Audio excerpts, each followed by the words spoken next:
Or it's possible that you would start thinking about relocation like, as I don't mean and Nehemiah didn't mean. He didn't mean, well, we got to get out of here. Because he already was out of there. He was 1,000 miles away when he heard this report. He asked somebody that was there. He wept about it. He prayed. And so this is the first R of faith. What's he going to do about it? He has opportunity to come into the presence of the king, and he says, send me. That's relocation. When I came here in 1980, I moved. I moved from where I was to come here. It wasn't far. It was about a mile. But I moved and came here. Justin Hunter, when he came here, our associate, had to move. I was here when his mom and his dad pulled up with the vehicle and all his earthly belongings were in there.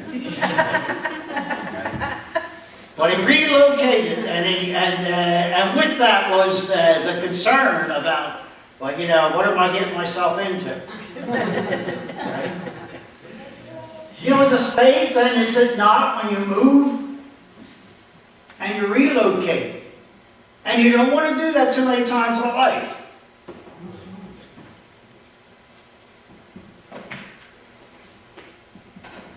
The Rucker couple,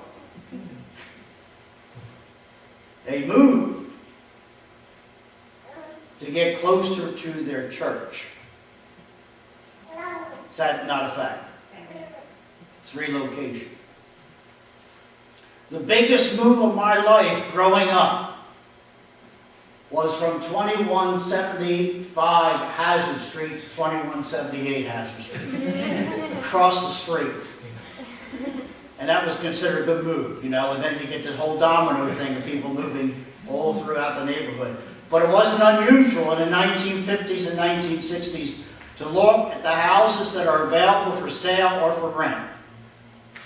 And to see in the papers of Philadelphia a notation of what parish that property is found and how close the house is to the church in that parish. Nehemiah hears the account of what it's like in the city of Jerusalem. And he makes a request to the king. Send me. Send me. Then the king, verse 6, said to me, the queen also sitting beside him, how long will your journey be? I love it. I mean, that's like, you know what the answer is when somebody says how long you're going to be gone, you know you have permission to go. You go to your boss man, you ask for some time off, and he says, how much time do you need? You see, when you know when he's asked you that he's already granted your request. And that's of God. You say, well, you know, Pastor, so, okay, so what do you say? I'm saying taking an honest look of everything that's around us and everything you think of. When you say or someone says to you, what do you think about the neighborhood or what do you think about your city? You can say, I'm in, or you can exit. But what Nehemiah said was, I'm relocating, I'm going back in.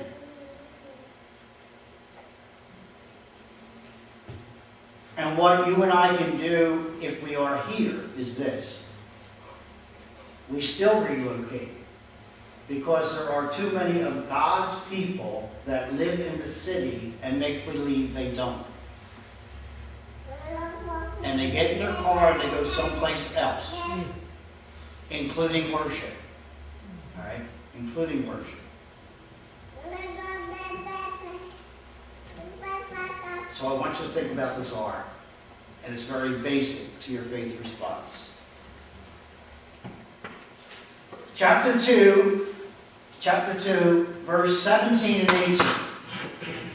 Then I said to them, you see the distress that we are in, how Jerusalem lies waste and the gates are burned with fire. Come, let us build the wall of Jerusalem, that we may no longer be a reproach. And I told them of the hand of my God, which had been good upon me, and also of the king's words that he had spoken to me. And so they said, let us rise up and build. And they set their hands to this good work.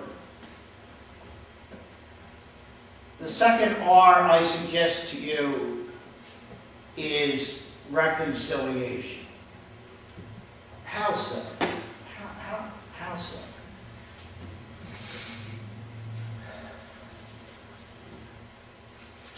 There's nothing that we can do about the way things are unless we work together. And there's no way that we can work together if we're not talking to one another, and we don't want to be with one another, we don't like one another, we can't wait to get away from one another. Need I go on? You say, Pastor, is that what we are? God knows what we are, all right? And God knows each one of us.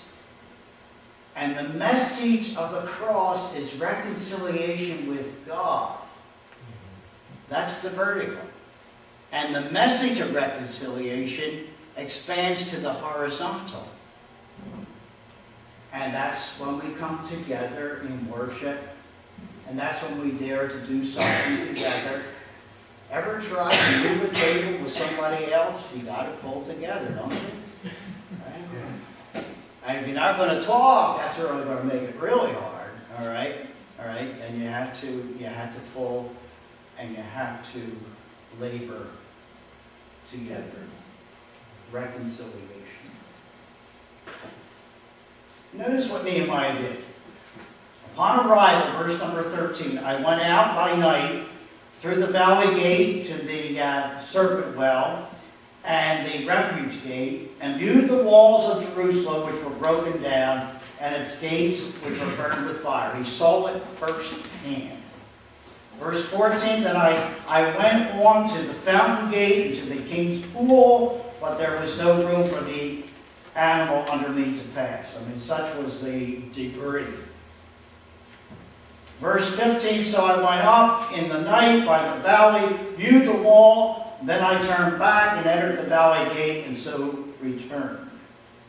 And the officials, verse 16, did not know where I had gone or what I had done. I had not yet told the Jews, the priests, the nobles, and the officials, and the others who did the work. He went to see it personally. And then he gathered all of God's people that were there. Verse 17, he said, you see, don't you? It's obvious. The distress that, did he say you were in? And he said what? We, it's the pronoun we. Check the pronouns here. The distress we are in. Now, he's not just stopping by, it's a 24-hour visit in and out, okay? How Jerusalem lies waste, how the gates are burned with fire. Come and let who? Us build the wall of Jerusalem that what? We may no longer be a reproach. And you see, it's not a hopeless thing. He gives them the rays of light. These are the rays of light. Verse number 18, I told them of the hand of my God which had been good upon me. I just had to tell that story. All right? Another ray of light is, and also the king's words that he had spoken to me.